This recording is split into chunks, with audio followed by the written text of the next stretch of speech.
그러므로 함께 하늘의 부르심을 받은 거룩한 형제들아, 우리가 믿는 도리의 사도이시며 대제사장이신 예수를 깊이 생각하라.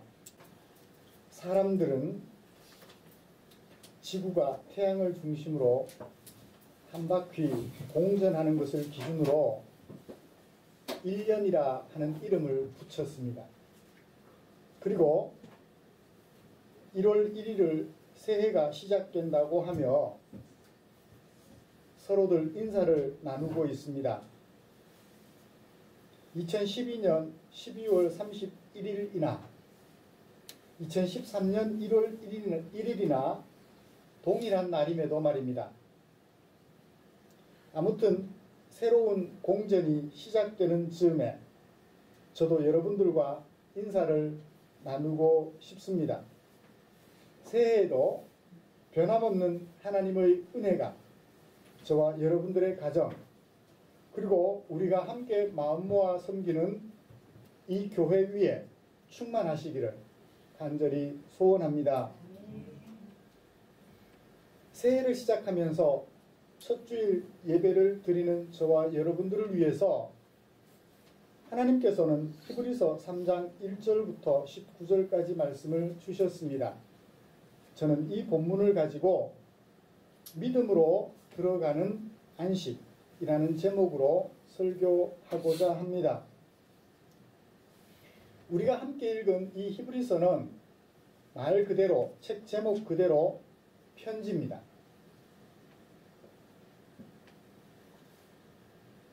저자가 수신자들을 생각하며 그들의 형편에 맞게 권면의 내용들을 써서 편지 봉투에 담아가지고 그것을 전달하여 읽게 하고 권면한 내용을 실천함으로 아름다운 교회가 되도록 돕고자 하는 저자의 의도가 잘 담겨져 있습니다. 편지를 쓰는 저자는 수신자들의 형편을 무엇보다도 잘 알아야만 권면을 할 수가 있을 것입니다. 히브리서 저자가 수신자들의 형편을 어떻게 이해했을까요? 히브리서 저자는 3장에서 그들에게 두 가지 권면을 하고 있습니다. 그 권면의 내용을 잘 살펴보면 그들의 형편이 어떠한지 미루어 짐작해 볼 수 있을 것 같아요. 첫 번째 권면은 예수님을 깊이 생각하라고 하는 것입니다. 이 히브리서 수신자들이 예수님을 깊이 생각하지 못하고 어느샌가 모세를 깊이 생각하는 그런 입장에 처하였습니다. 그래서 모세 율법에 기록된 대로 죄 용서를 위하여 제사장을 세우고 짐승을 잡아 속죄 제사를 드려야 하는 것 아니냐 라는 데 관심을 가지게 된 것 같아요. 그래서 먼저 첫 번째 권면에서 모세가 아닌 예수를 깊이 생각해야 할 것임을 대조하여 보여주면서 이 예수님을 깊이 생각하도록 권면하고 있습니다. 다른 하나는 우리들의 행실을 잘 살펴 삼가하고 피차 권면하여 우리의 마음이 악한 행실에서 벗어나 믿음으로 순종하여 살아갈 것을 권면하라. 그렇게 얘기를 하고 있습니다. 미혹되어 악한 행실로 들어간다는 얘기는 아마도 그런 내용인 것 같아요. 히브리서 저자나 다른 사도들이 전해준 복음을, 곧 예수님을 뒤로 밀어버리고 유대교도들이 들어와서 모세 율법이 최고이며 그 율법을 쫓아 제사장을 세우고 그 제사장으로 하여금 희생제사를 드리게 함으로써 죄 용서의 확신을 얻어야 한다라고 말하는 유혹들이죠. 그 유혹들을 벗어버리고 삼가 조심하고 피차 권면하여 예수님을 깊이 생각하며 살아가도록 촉구하는 것이 두 번째 권면입니다. 그러므로 본문의 대략적인 내용을 잠깐 살펴보고 핵심적인 내용을 가지고 설교하려고 합니다. 1절부터 11절까지 예수님을 깊이 생각하라 라고 하는 권면에 이어 권면의 근거와 그리고 그 권면에 충실했을 때 얻게 될 결과를 설명해 주고 있습니다. 그리고 두 번째 권면 12절부터 권면의 내용 삼가라 권면하라 12절 13절 권면에 이어서 권면의 근거가 되는 14절부터 18절까지 그리고 19절 마지막 절에 권면의 결과를 우리에게 소개해 주고 있습니다. 그런데 구조를 가만히 살펴보니까 첫 번째 권면이나 두 번째 권면이나 권면의 구조가 비슷해요. 그죠? 권면을 먼저 말하고 권면의 근거를 말한 다음 그 권면에 순종했을 때 얻게 될 결과를 말해주는 거예요. 첫 번째 권면은 1절부터 12절까지 뭘 하라고 말합니까? 예수를 깊이 생각하라. 두 번째 권면은 뭐 하라고요? 12절, 13절, 두 절은 사실은 도치법을 쓰고 있습니다. 삼가라. 그 다음에 오직 권면하라. 삼가하고 오직 권면하라. 그렇게 말하고 있죠. 무엇을요? 혹 너희 중에 누가 믿지 아니하는 악한 마음을 품고 살아계신 하나님에게서 떨어질까 뭐하라? 삼가하라. 조심하라. 그런 얘기예요. 그 다음에 권면하라. 무엇을? 오늘이라 하는 동안에 피차 권면하는데 무엇을요? 너희 중에 누구든지 죄의 유혹으로 완고하게 되지 않도록. 그러니까 첫 번째 권면이나 두 번째 권면이나 같은 얘기예요. 예수를 깊이 생각하라. 예수를 깊이 생각하는 것은 완악하게 되지 않는 거예요. 예수 아닌 다른 것에 집착하지 않는 것입니다. 권면의 내용을 반복하고 있고요. 권면의 근거는 뭔가요? 왜 예수님을 깊이 생각해야 하나요? 모세와 예수님을 대조하고 있습니다. 2절. 세 가지로 대조하고 있는데요. 첫 번째 대조 2절을 보시면 그는 자기를 세우신 이에게 신실하셨다. 누구는? 예수님은. 그러나 모세는 하나님의 집에서 한 것과 같이 모세가 하나님의 집에서 한 것과 같이 예수님도 하나님의 집에서 자기를 세우신 이에게 신실하셨다. 모세와 같은 점을 얘기를 해요. 두 번째는 모세는 어떻게 했나요? 영광 받을 만할 것이 있다고 했습니다. 예수님은요, 모세보다 더욱 영광 받을 만한 것이 있다고 말합니다. 왜 그런가요? 집 지은 자가 그 집보다 더 존귀한 것 같이 예수님은 집 지은 자요, 모세는 예수님이 지으신 집에서 일하는 자라는 것입니다. 그래서 모세보다 예수님이 더욱 영광 받으실 만한 분이라는 얘기예요. 그리고 세 번째 대조를 합니다. 3장 5절. 모세는 장래에 말할 것을 증언하기 위하여 하나님의 집에서 무엇으로 일했어요? 종으로서 일했습니다. 그러나 예수님은요, 6절. 하나님의 집을 맡은 아들로서 그렇게 신실하였습니다. 그 하나님의 집이라 하면 누구를 말하나요? 우리를 말해요. 6절. 그리스도는 하나님의 집을 맡은 아들로서 그와 같이 하였으니, 그리고 끝에 가서 우리는 그의 집이라고 되어 있는데 원문을 보면 이렇게 되어 있어요. 그리스도는 하나님의 집 맡은 아들로서 그와 같이 하셨으니 우리는 그의 집이라. 예수님은 하나님의 집, 곧 우리를 맡은 누구의 아들? 하나님의 아들. 우리를 맡아 일하시는 하나님의 아들로서 신실하셨다는 것입니다. 그러므로 모세를 우리가 굳게 붙잡아야 됩니까? 예수님을 굳게 붙잡아야 됩니까? 예수님을 굳게 잡아야 하죠. 우리가 피차 삼가며 죄의 유혹, 예수님이 아닌 모세에게 집착하고자 하는 그런 생각들을 거두려면 왜 그렇게 해야 하나요? 14절, 15절 그 이유를 설명합니다. 권면의 근거가 되는 이유를 설명해요. 우리가 시작할 때 확신한 것을 끝까지 견고하게 잡고 있으면 그리스도와 함께 참여한 자가 되리라. 그렇게 말한 다음 성경을 인용하여 근거를 댑니다.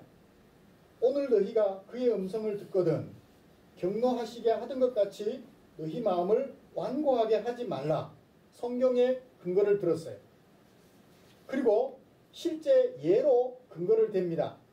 누가 경노하시게 하던 자냐? 누가 하나님을 경노하게 했느냐? 그들 같이 되지 마라. 성경 구절을 인용한 다음에 실제 예로 누가 그렇게 하나님을 경노하게 했느냐라고 자문합니다. 그리고 스스로 대답합니다. 모세를 따라 애굽에서 나온 모든 사람들이 아니냐.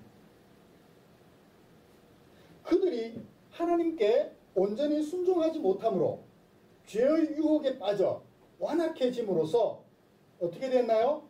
하나님의 안식에 들어가지 못하였다라고 얘기를 하고 있습니다.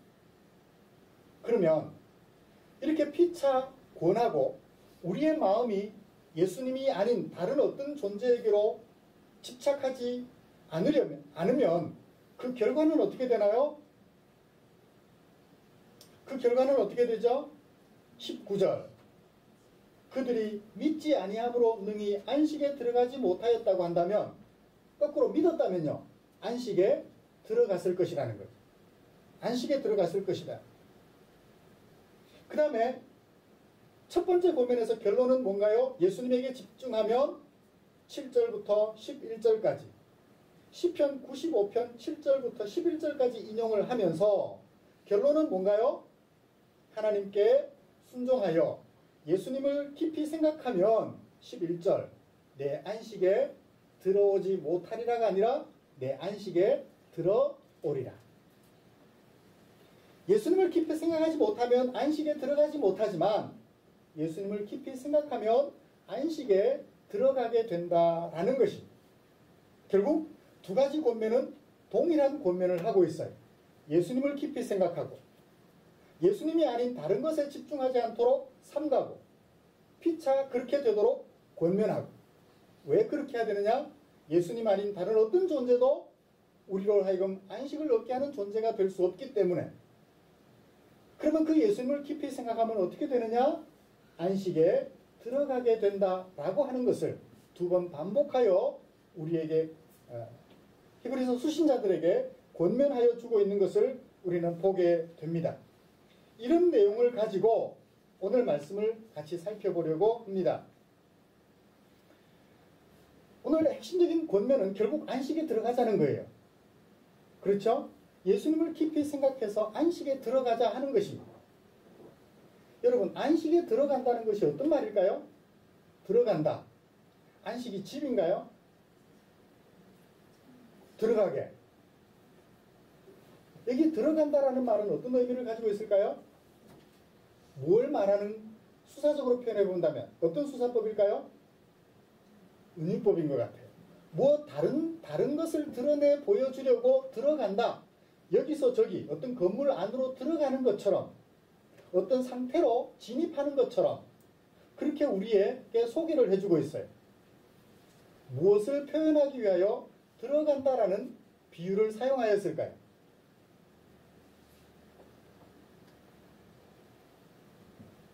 젊은 남녀가 사랑을 하며 교제를 나눕니다. 그러다가 결혼에 뭐 하게 돼요? 골인하게 된다. 들어가게 된 거죠. 결혼에 들어가게 된 거죠. 어떤 상태에 이르렀다 하는 것을 은유적으로 나타내 보여주는 말, 들어간다라는 것입니다. 들어간다.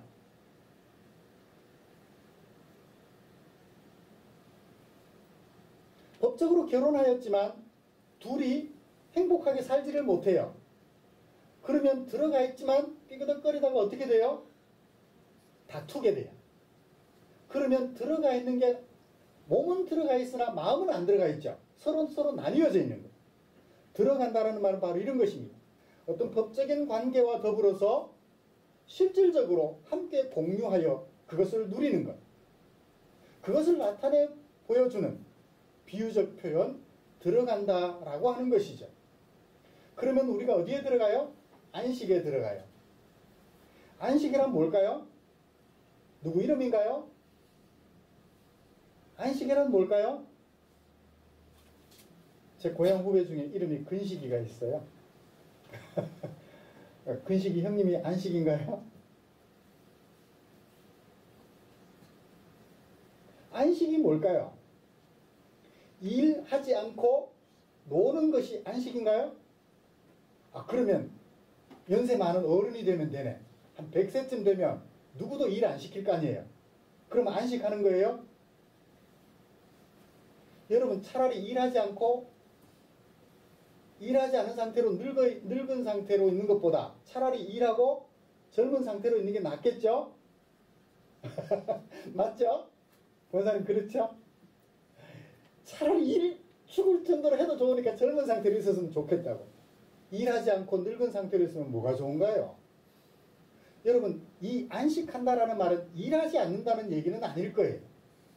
적어도 물론 그것도 살짝 포함하고는 있겠지만 젊은 사람이 일을 죽도록 하다가 하루 쉬는 그런 정도의 의미는 있겠지만 일을 손에 놓고 아무것도 하지 않는다.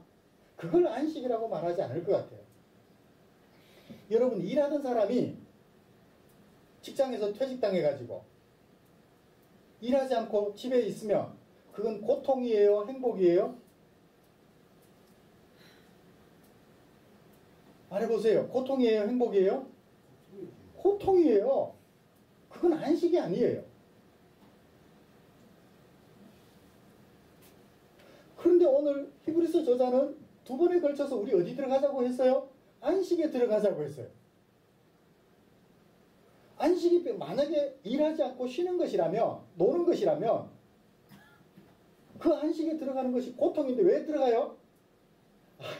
나 죽도록 일해도 좋으니까 일할래요. 절대 나 퇴직당해서 일 없이 빈둥빈둥거리고 놀지 않을래요. 그쵸? 안식에 들어간다는 말은 일하지 않고 논다는 얘기는 아닌 것 같아요. 싸움은 어디에서 일어나요? 열심히 일할 때는 싸울 겨를이 없어요. 맞죠? 열심히 일할 때는 싸울 겨를이 없어요. 뭐 하니까 싸워요? 시간이 남으니까 싸우는 거예요. 시간이 남으니까. 그러면 여기 안식이란 뭘까요? 일하지 않고 노는 것이 안식이 아니라면 뭐가 안식이죠?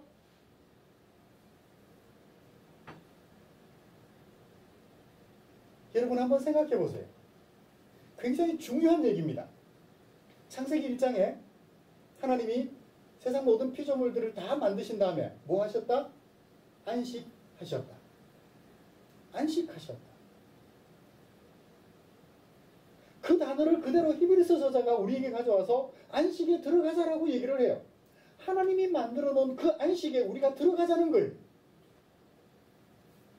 태초에 만들어진 아담과 하와가 범죄하기 전 둘이 결혼하여 가정을 이루고 살아가면서 빈둥빈둥 놀았을까요? 밭을 경작하고 일을 했을까요? 예? 빈둥빈둥 놀아도 먹지 않아도 그냥 됐을까요? 그러지는 않았을 것입니다. 하나님의 명령을 쫓아 하나님이 만드신 피조물들을 다스리며 경작하는 거예요. 열심히 일을 하는 것입니다. 재미나게. 누구의 뜻을 쫓아? 하나님의 뜻을 쫓아. 씨를 뿌려야 할 때, 씨를 거둬야 할 때. 구분하여 아름답게 열심히 일합니다. 그러면서도 뭐 했어요? 안식했어요. 자, 이제 여러분 안식이라는 말의 정의를 조금 가까워졌을 거예요. 안식이란 뭘까요? 일하지 않고 빈둥거리며 노는 것은 절대 아니라는 것을 알았습니다. 그러면 뭘까요? 열심히 일을 하되 그 일을 맡겨준 주인의 뜻을 잘 알아서 지금 김을 매야 될 때인지 순을 따야 될 때인지 구분해가지고 적재적소에서 맡겨준 그 일을 잘하고 살아감으로써 일을 맡겨준 주인의 마음을 흡족하게 할 때 주인의 마음은 흡족하고 일을 하는 일은 행복하고 그 관계가 이루어지는 것을 뭐라고 말을 해요? 안식이라고 말을 합니다. 일하지 않고 빈둥거리며 노는 것을 안식이라 말하지 않고 우리를 지으신 하나님의 뜻을 좇아 하나님께서 우리에게 맡겨진 일들을 재미나게 그리고 열심히 노래하면서 혼신의 힘을 기울여 그 일을 잘 감당하는 아름다운 관계와 그 아름다운 관계로 말미암는 아름다운 열매가 맺혀질 때 우리는 그것을 가리켜 뭐라고요? 안식이라고 말을 하는 거예요.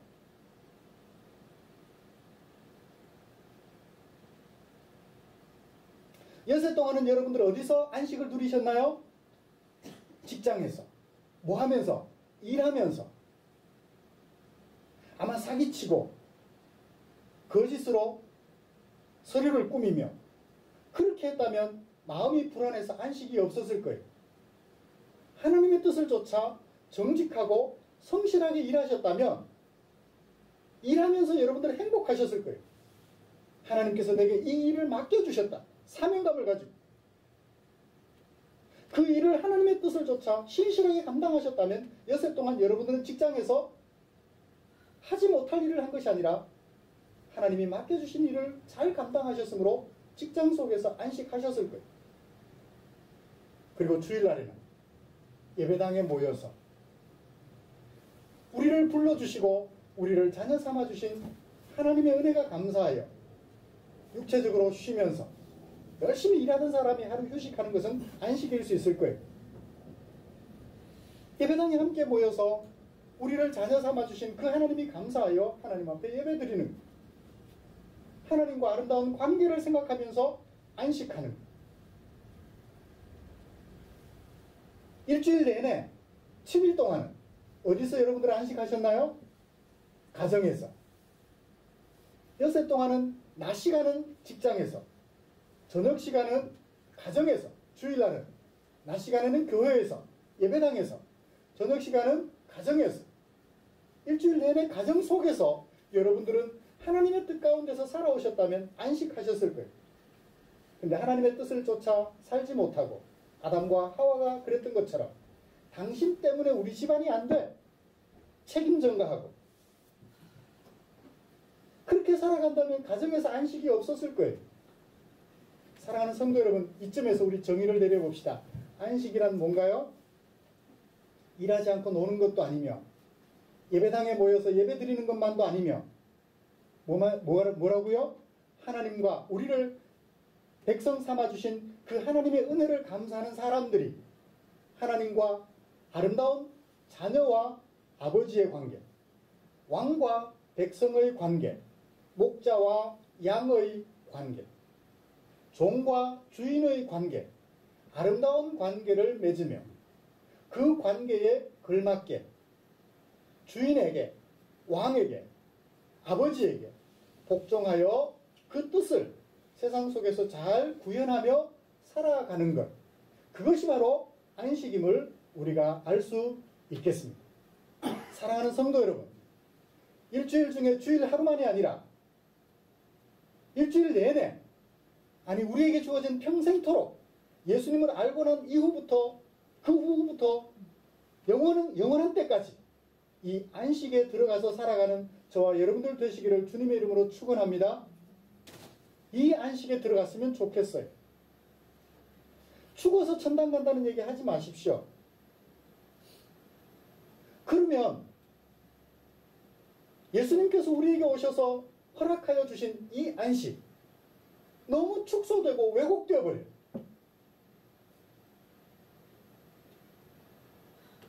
예수님은 당신의 생명을 들여 우리로 하여금 이 안식에 들어가게 해주셨는데 언제부터? 예수님이 십자가에 못 박혀 죽으시는 그 순간부터 우리는 살아있을 동안에 이 안식에 들어가지 못하고 죽어서 안식에 들어가겠다고 말을 하면 예수님을 우습게 만드는 꼴이 되고 말 거예요.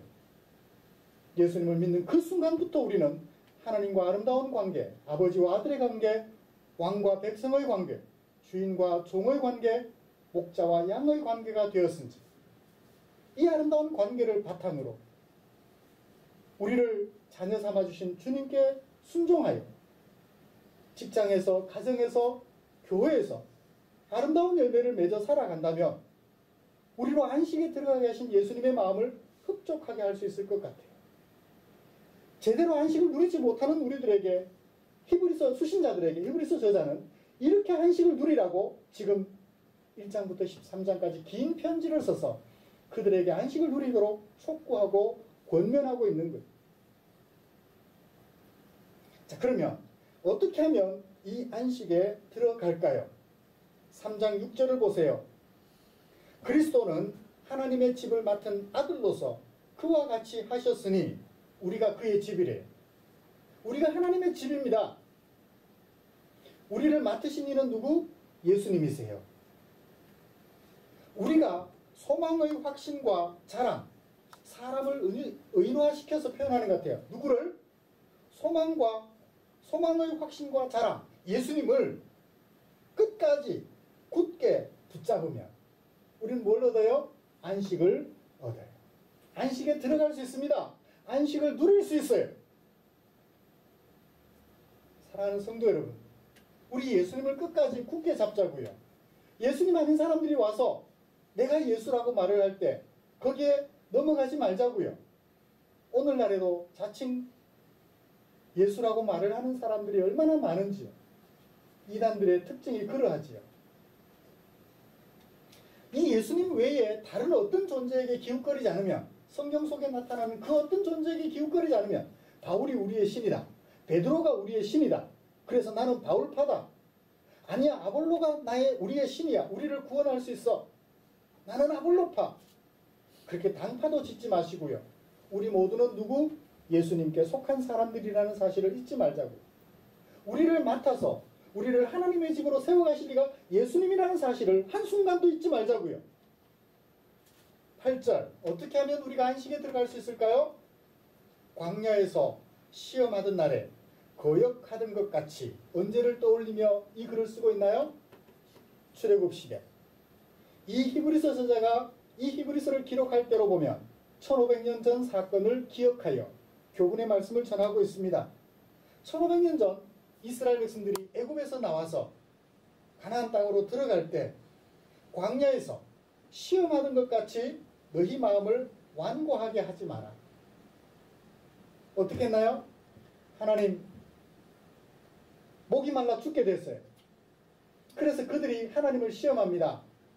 우리가 광야에서 목말라 죽을 것 같았으면 차라리 애굽에 그냥 있는 게 좋았을 텐데 왜 우리를 이끌어내서 목말라 죽게 하느냐고 하나님의 마음을 시험해요. 불러낸 하나님의 마음이 얼마나 아팠을까요? 정말 목말라 죽게 되었다면 어떻게 하면 될까요? 불러내신 하나님께 요청하면 되죠. 하나님, 우리를 불러내 주셨는데 살리려고 불러내 주셨잖아요. 그런데 우리가 목말라 죽게 됐습니다. 어떻게 하면 좋을까요? 그러면 되죠. 그런데 그만 그 하나님을 바라보지 못하고 믿음으로 바라보지 못하고 어떻게 합니까? 애굽이 좋았는데 광야에서 우리를 목말라 죽게 하려고 인도해냈습니까? 하나님을 불신합니다. 그런 것을 뭐라고 말을 해요? 완고하게 하였다. 마음을 완고하게 하였다고 얘기를 해요. 사랑하는 성도 여러분, 조금 어려운 상황이 다가올 때 제발 마음을 완고하게 하지 마십시오. 그러면 안식에 들어갈 수 있어요. 마음을 굳게 먹지 말라고요. 하나님을 향하여 기왕에 곧은 마음을 붙잡았다면 그 곧은 마음을 끝까지 고집하시라고. 주님, 예수님이 불러주셔서 예수님을 믿었는데 지금 형편이 이러합니다. 어떻게 하면 좋을까요? 목말라 죽어도 누구의 백성 된 것이 좋아요? 하나님의 백성 된 것이 좋아요. 배고파서 라면으로 세 끼를 때우는 한이 있어도 그대의 아내가 된 것이 좋아요. 아멘입니까? 아멘 하시는 분들이 없어요. 네? 라면으로 세 끼를 때워도 그대의 아내가 된 것이 행복해요.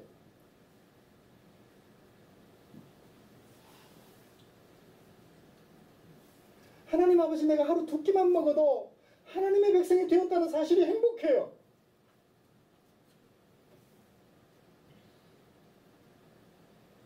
내 남편이 바람을 좀 피워도 내가 하나님의 백성 된 것이 행복해. 그 행복 때문에 남편이 내 마음에 상처를 입혀도 치료하며 참아낼 수 있어요. 그런데 하나님, 제가 상처가 너무 심해서 남편의 바람기가 잠잠해졌으면 좋겠습니다. 하나님께 도움을 청하면 하나님을 향한 우리의 마음 완고해지는 것이 아니라 더욱더 신실해지는 것이죠.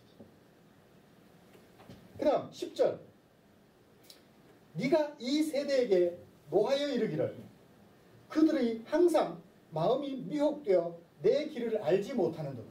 마음이 세상에 미혹되어 하나님의 길을 그들이 몰랐어요. 그러면 우리 안식에 들어가려면 어떻게 하면 돼요? 우리의 마음이 세상에게 미혹되지 않고 하나님에게 집중되어 있으면 되겠죠. 오늘 너희가 그의 음성을 듣거든 경노하시게 했던 것 같이 너희 마음을 완고하게 하지 말아라. 히브리서 3장 18절, 또 그의 안식에 들어오지 못하리라. 어떤 사람에게? 순종하지 아니하던 자들. 나를 백성 삼아주신 그 하나님이 감사하여 하나님께서 명령하신 것이라면 오직 순종하겠습니다. 그 마음을 가지면 우리가 안식에 들어갈 수 있다고 말씀하고 있습니다. 여러분, 말씀에 순종하는 것이 힘들죠? 성질이 나서 화를 내고 내 이익을 위해서 거짓말을 해야 되는데 이익을 포기하려면 거짓말을 안 해야 돼요. 이익이 좋아요? 거짓말하고 마는 게 좋아요? 헷갈리죠. 미혹을 뿌리치기가 쉽지 않아요. 뿌리치기가 쉽지 않아요. 그렇지만 그렇게 하면 우리는 어디에 들어갈 수 있다? 안식에 들어갈 수 있다. 하나님과의 관계만 아름다운 것이 아니라 함께 살아가는 가족들끼리 행복해져요. 하나님 앞에서 그 말씀에 순종하면 부부간의 아름다운 행복이 만들어집니다. 부모와 자식 간의 아름다운 신뢰가 만들어져요. 내 욕심을 쫓아 자식을 양육하지 않고 하나님의 뜻을 쫓아 양육하기 때문이지. 말씀을 마치겠습니다. 사랑하는 성도 여러분, 하나님께서 여러분들을 자녀 삼으셨고 하나님께서 여러분들을 백성 삼으셨으며 하나님께서 여러분들의 목자가 되신다는 사실을 믿으십니까? 그 하나님의 은혜가 고맙고 감사한가요? 그렇다면 이제 앞으로 남은 세월이 얼마일는지는 모르겠지만 이 하나님과의 긴밀한 관계를 유지하면서 그 하나님께 온전히 순종하여 믿음을 나타내 보이십시다. 그 믿음만 있다면 우리는 우리의 순종하는 삶을 통하여 하나님의 안식에 죽어서가 아니라 지금 이 순간부터 하나님의 안식에 들어가 살게 될 줄 믿습니다. 기도하겠습니다. 사랑하는 성도 여러분, 우리 함께 기도합시다. 내 생각대로 사는 한 우리에게 안식은 없을 것입니다. 우리를 백성 삼아주시고 우리를 자녀 삼아주시며 우리를 양처럼 돌봐주시는 목자이신 주님을 의지할 때 비로소 우리는 하나님의 안식을 우리의 것으로 누릴 수 있을 것입니다. 하나님 아버지, 2013년 한 해 동안 믿음으로 하나님께 순종하여 살아서 이 안식을 일터에서, 가정에서, 교회에서 함께 살아가는 사회 속에서 마음껏 누리며 살게 해주십시오. 한 목소리로 기도하기를 원합니다. 기도하겠습니다. 하나님 아버지, 그렇습니다. 나를 지으신 이가 누구신지, 내가 어디서 왔는지 알지 못하고 잘난 맛에 살아가던 우리의 무릎을 꺾고 하나님 앞에 꿇게 하셨습니다. 나를 지으신 이가 있으며 그 지으신 이는 하나님이시라는 사실을 알게 해주셨습니다. 그리고 그 하나님께서 나를 불러 자녀 삼아 주셨다는 사실을 믿게 하셨습니다. 그 하나님께서 나를 불러 당신의 우리 속에 불러 하나님의 돌보심을 받는 양이 되게 하셨다고 했습니다. 주님, 포도나무가 되신 주님에게 접붙여 주셨다고 하셨습니다. 아버지여, 이 하나님의 은혜를 감사하는 마음 가지고 이 하나님이 우리를 안식의 길로 이끌어 주실 것을 믿으며 주님의 말씀을 잘 묵상하고 그 가운데 기록한 대로 잘 순종하여서 지금 이 순간부터 하나님의 안식을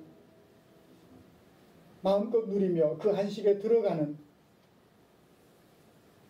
그래서 하나님과의 관계만 안식이 아니라 너와 나 우리 모두 함께 안식하는 아름다운 한 해가 될 수 있도록 은혜 베풀어 주시옵소서.